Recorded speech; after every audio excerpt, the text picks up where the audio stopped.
Okay, so we are now to the Mycenaeans. All right, I should probably figure out how the French would say it. Right?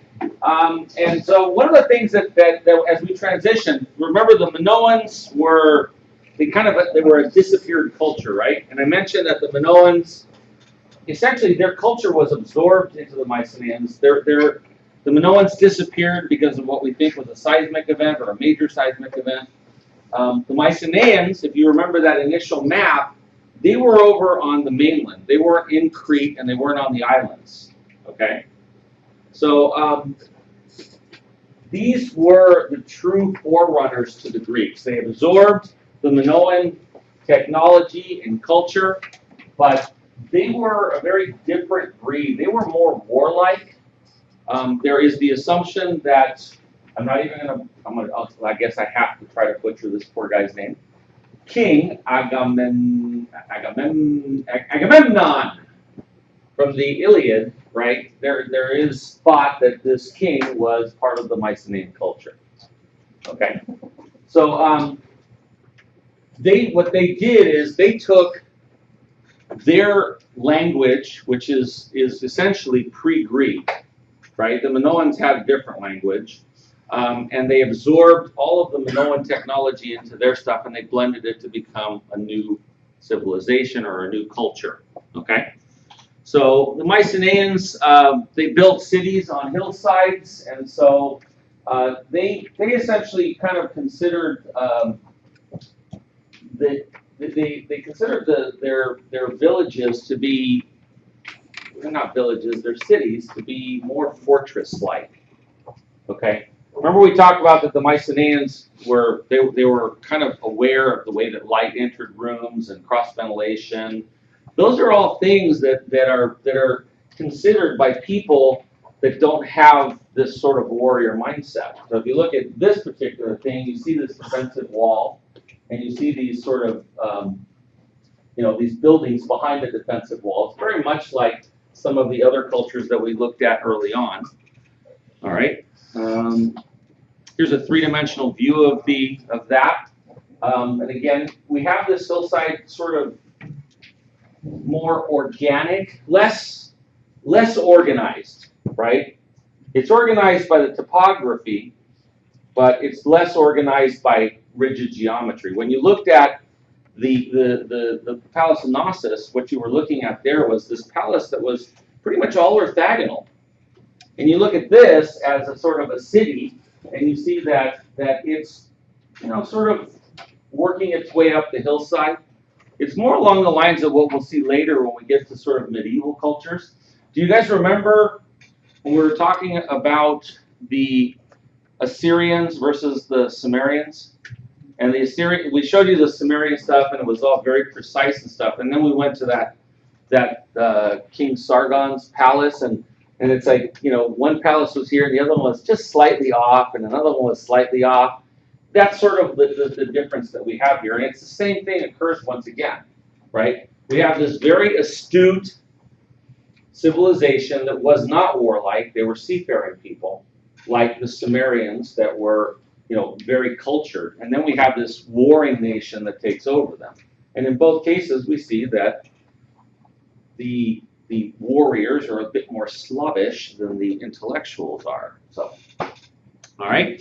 One of the things that we find here is this thing called the Lion's Gate. And it's an entry statement to the citadel. The citadel is the fortress city, the walls. Okay? And for, I think, the first time, you see this idea of a triangulated element sitting over top of an entrance statement. Now, this is important because you're going to see this idea of a triangular thing sitting on top of a whole series of columns when we get to the proper Greek culture. All right? In this particular case, the other side of this thing, it's called the Lion's Gate, has these two sort of lions looking at this column. It's about 10 foot by 10 foot, and it's carved. So it's unlike the stones that are around it. It is a finely carved stone. It sits on top of this big lintel block. So that's what this thing is right there. Okay. It's called, a lintel block is essentially like a beam or a header. It's made out of stone. This one's made out of stone.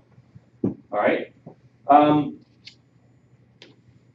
Again, you're going to see this idea of columns and this sort of pointed thing. In Greek architecture, it's going to be referred to as a pediment. Okay. This is the only piece of truly monumental type architecture that survived from the Minoan culture. All right. The Minoan culture, like the Egyptians, had this sort of death mentality, or not death mentality, but a lot of their architecture that we have left to us is about their tombs. Okay. And so they built these beehive tombs, right, that they called tholos, and essentially they were built of stone and then covered with soil. They weren't dug into the soil, okay. And so here you'll see in the next slide,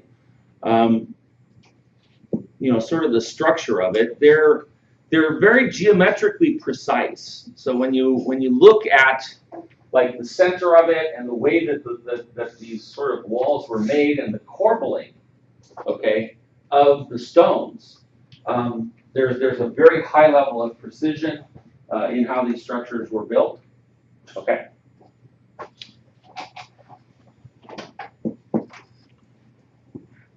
And let's see, Mycenae. I did not look at the slide very carefully, so I'm going to kind of look at it. Cyclopean masonry is the type of stonework found in Mycenaean architecture, built with massive limestone boulders, roughly fitted together with minimal clearance between adjacent stones. No use of mortar. All right, so this in some ways kind of relates back to the sort of Stone Age constructions where the stones were put together without any kind of a mortar bed between them that would allow them to kind of blend one into the other. So they had to be cut very much at the angle of the stone that would be adjacent to it. So the tradition is attributed to Aristotle and the Cyclopes were the inventors of masonry towers, giving rise to the designation Cyclopean. So I don't know. I don't have much else to add to this thing. So I think that's it. What? Yay. Applause, please. Right on. Okay, let me stop the video and then. That was limestone? Yes. Yeah, the thing about limestone is that it's relatively soft compared to other stones like granite or marble.